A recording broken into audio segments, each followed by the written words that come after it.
Eu vejo muito Just Dancer, depois de um tempo que começa a jogar o jogo, que começa a imaginar como seria alguma música que ele gosta ou que ela gosta no jogo, né? E começa a pensar ou como seria em termos de coreografia, em termos de cenário. Só que alguns vão um pouquinho mais longe com o poder da edição e o poder da colaboração também, muitas das vezes, acabam criando um vídeo que tenta simular como seria um mapa inédito no jogo. Esses vídeos são chamados de fanmades.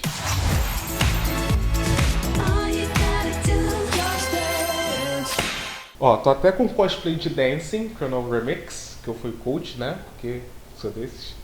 Então, a primeira coisa que eu tenho que falar logo de início, tanto para quebrar alguns possíveis preconceitos que a pessoa tenha, quanto também para eu não desanimar ninguém quando eu começar a falar de algumas coisas mais avançadas, alguns detalhes, porque é muita coisa que uma fanmade mais avançada acaba envolvendo. Ó, você não precisa ser bom em tudo e nem precisa fazer tudo sozinho. Não dê uma dica dura. Boa parte dos canais mais conhecidos, eles tendem a colaborar com outros canais. Até incluído o Redo, que ele agora conseguiu a placa dele de 100 mil inscritos, ó. Parabéns. Eu também, vira e mexe, acabo colaborando com outros canais também, mas eu vou entrar em detalhes daqui a pouco. E eu vou ser bem sincero agora, não é falsa modéstia, é verdade. Por mais que eu goste das minhas edições hoje em dia, para os fanmades, eu não vou dizer que elas são perfeitas, elas são decentes. É plausível de alguém olhar e achar que é do jogo. Comparado aos meus primeiros fanmades, sabe? Ou seja, ninguém nasce fanmadeando. Para explicar como, pelo menos, eu faço fanmade e como eu acredito que a maioria dos canais passam, eu vou separar o tempo de produção de um fanmade em 3 partes. E eu vou também falar de algumas atribuições e dar alguma definição para cada uma delas. As fases são de pré-produção, produção e pós-produção. Já em termos de atribuições, eu vou dizer que temos os coreógrafos, os dançarinos e os editores. Eu também vou inserir um produtor no meio, só que na prática, geralmente é uma dessas pessoas que eu citei, né, um coreógrafo, um dançarino ou editor, que acaba ficando com essa atribuição. Mas é só para caso você se veja como um produtor, então já sabe quem procurar também. Se eu considerar que a fase de produção é a fase de gravação da fanmade, tudo que antecede vai ser a fase de pré-produção, né? Pré, antes, enfim. Durante essa fase, geralmente, que a pessoa que é o produtor do projeto vai entrar em contato com outras para colaborar. Eu vou fazer então sozinho, então deixa eu ver o que eu preciso fazer. Nesse contexto, o produtor é a pessoa que vai garantir que o projeto vai ser feito e vai ficar acompanhando desde o início até ele ser postado. E é a pessoa que também toma as decisões mais importantes com relação à fanmade. Dentre elas o estilo da fanmade, a música.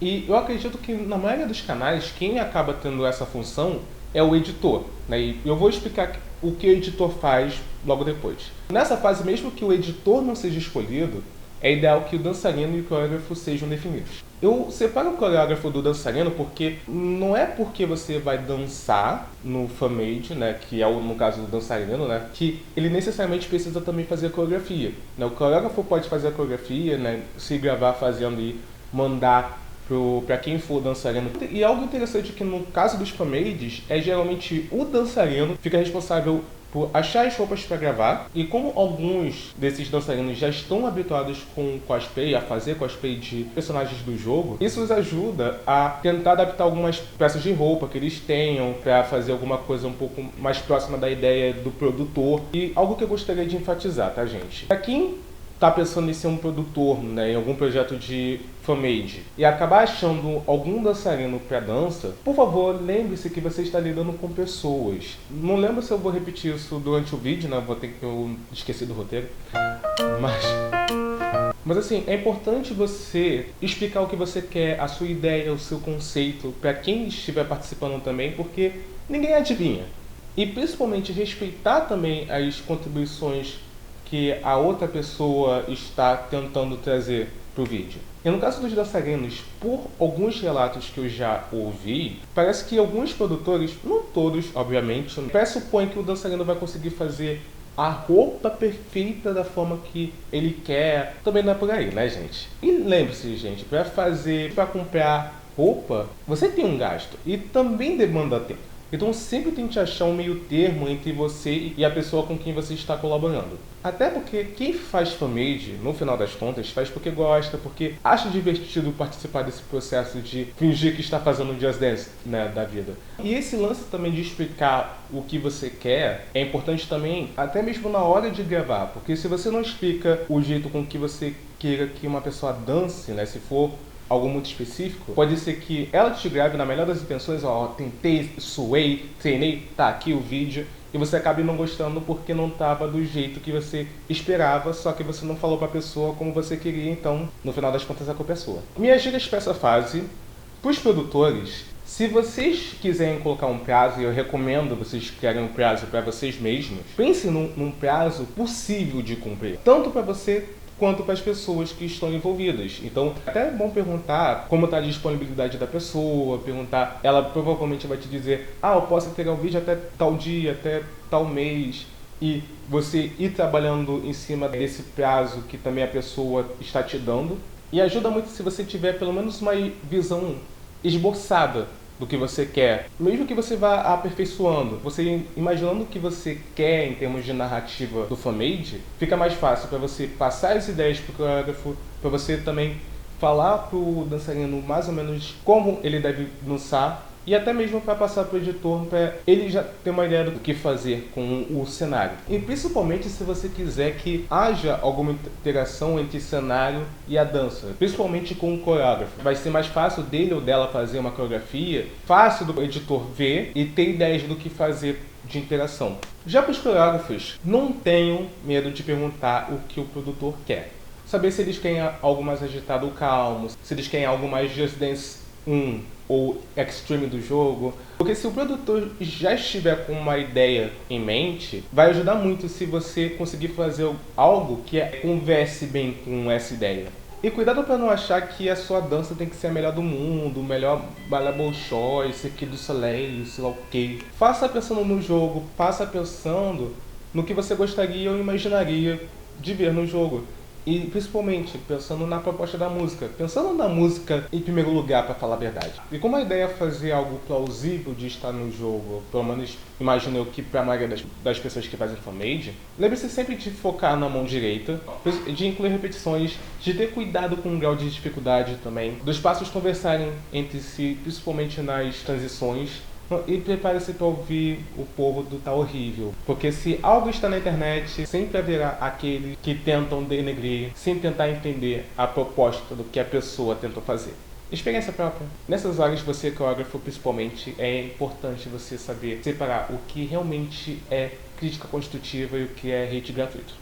Como eu disse antes, o processo da gravação do coach é o momento da produção. Geralmente um dos pré-requisitos para você ser um dançarino em algum fanmade de Just Dance é você ter alguma espécie de fundo verde. E eu falo espécie porque é nesse momento que a gente viu como a comunidade é criativa e dedicada. Tem gente que conseguiu montar um espaço permanente em casa, né, de fundo verde, outros já fazem alguma gambiarra para gravar e depois desmontam. O mais importante é que a gente tenta.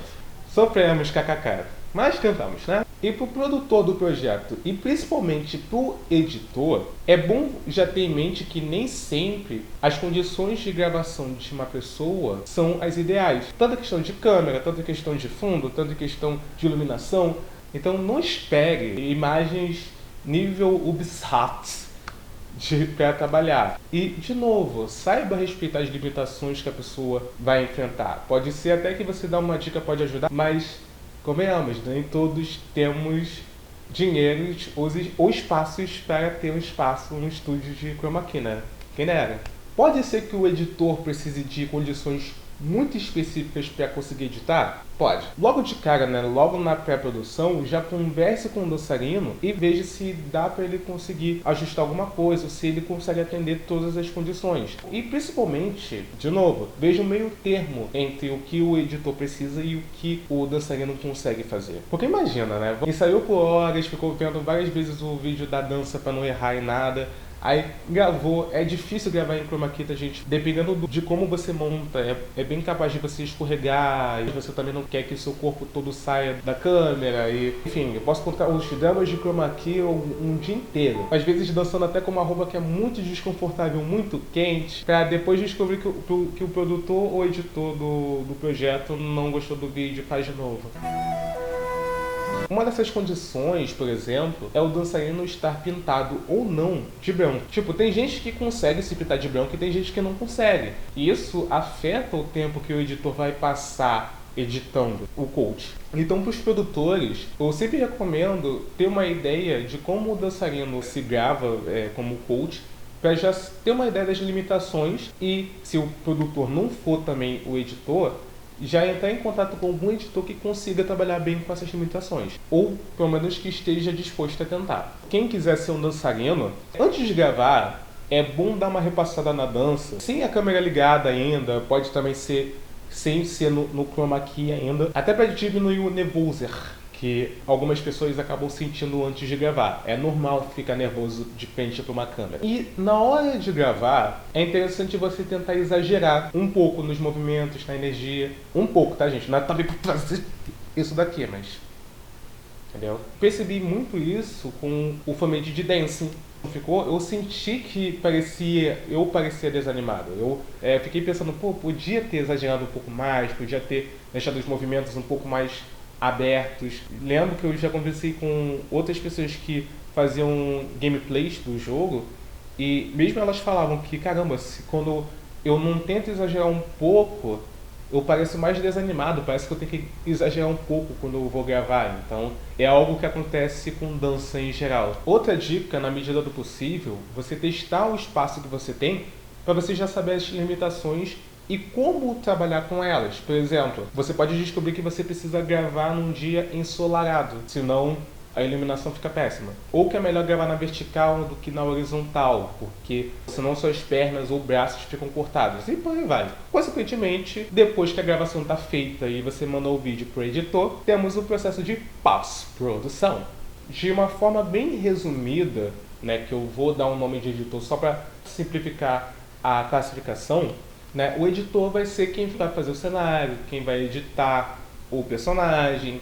Muitas das vezes também é o editor que acaba fazendo todo o visual da HUD, né, para parecer que realmente é um elemento do jogo. Alguns até têm paciência para fazer letra, que parabéns. Isso quando ainda não fazem todo o menu fictício, né, para aparecer, escolhi tal música, então vamos jogar. Parabéns para vocês, gente. Orgulho. Claudio, mas quer dizer que o editor ele precisa fazer tudo sozinho? Não necessariamente. O mais comum é o pessoal colaborar entre si. No caso de Dancing, como eu tive um prazo muito apertado por maluquice da minha parte, eu acabei optando por pedir ajuda para fazer a edição do coach, né? No caso o Silas quem fez a edição do coach, enquanto que o resto eu que acabei fazendo. Enquanto que tem vezes que até alguns canais colaboram entre si para cada um fazer parte de um cenário. E convenhamos, ninguém sabe tudo ao ponto de, às vezes, não precisar de ajuda ou pelo menos não pedir algumas dicas. Aí vem uma das principais recomendações minhas para os editores: não tenham medo de pedir ajuda. Já entenda que nem sempre os outros editores vão ter tempo para poder te ajudar botando a mão na massa. Muitas das vezes eles podem te dar dicas muito valiosas para o que você precisa aprender ou quer aprender. E também não tenha medo de arriscar. Quer dizer, medo até você pode ter, mas esquece o medo e vamos embora. Porque é sempre bom a gente ver formas de nós mesmos sairmos das nossas zonas de conforto. E principalmente quando se trata de tentar novos efeitos, novas tecnologias, novos estilos visuais que nunca tentamos. Por exemplo, para mim, fazer os alienígenas dançando ali no fundo lá da Área 51 foi um desafio, porque eu não tenho tanta prática com animação de personagem. Ficou perfeito? Não. Provavelmente ficou um cocô? Provavelmente, mas foi legal ter feito. E eu gostei de ter me desafiado a fazer algo diferente. E também é legal você se colocar prazos e metas. Não adianta você ficar 84 anos trabalhando num projeto achando que ele tá ruim porque detalhe tal, detalhe isso, detalhe aquilo não estão bons, e você acabar desistindo de postar, porque não ficou bom o suficiente na sua cabeça. Por experiência própria, eu não vou dizer impossível, mas é muito difícil a gente, editor, achar que o projeto ficou 100% bom. A gente sempre vai ver pontos que a gente não achou que ficou legal, ou pontos que no dia que você postou achou uma maravilha. Uma semana depois, putz, por que eu fiz isso? O que eu fui aprendendo, principalmente com as gameplays e agora com os fanmades, foi que pega essa insatisfação e utiliza nos próximos projetos. Ah, Cadu, mas quer dizer que eu sempre tenho que seguir o cronograma, mesmo se eu achar que eu posso melhorar um projeto em 1, 2 semanas? Aí que tá, eu acho que é sempre questão de você ver um equilíbrio entre entregar no prazo e também melhorar o projeto. Eu, por exemplo, quando eu fiz Harajuku Yaoi, eu fiquei muito tempo editando, pensando nesse conceito e achando que não estava legal e tal. Mostrei uma versão preliminar ainda.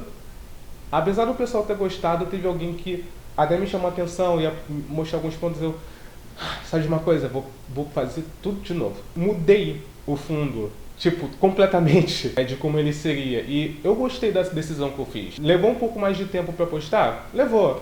Mas, em compensação, ao meu ver, o resultado final compensou. Então, gente, eu espero que vocês tenham gostado desse vídeo. Aos famílias de plantão, comentem suas experiências nos comentários, como foi começar, como foi chegar nesse mundo de criações geodésicas. E aqueles que estão começando a fazer fanmade, coloquem nos comentários suas dúvidas, sugestões, vaga de emprego. Caso você tenha gostado do vídeo, não esqueça de também curtir, compartilhar com seus amigos, se inscrever no canal e não esqueça de tocar o sino pequenino, o sino de Belém, para não perder nenhum vídeo dessa série de vídeos que eu estou fazendo com muito carinho, a série. E é isso, até a próxima, não esqueça de serem legais com os coleguinhas. E caso você faça fanmade, me manda que eu quero ver.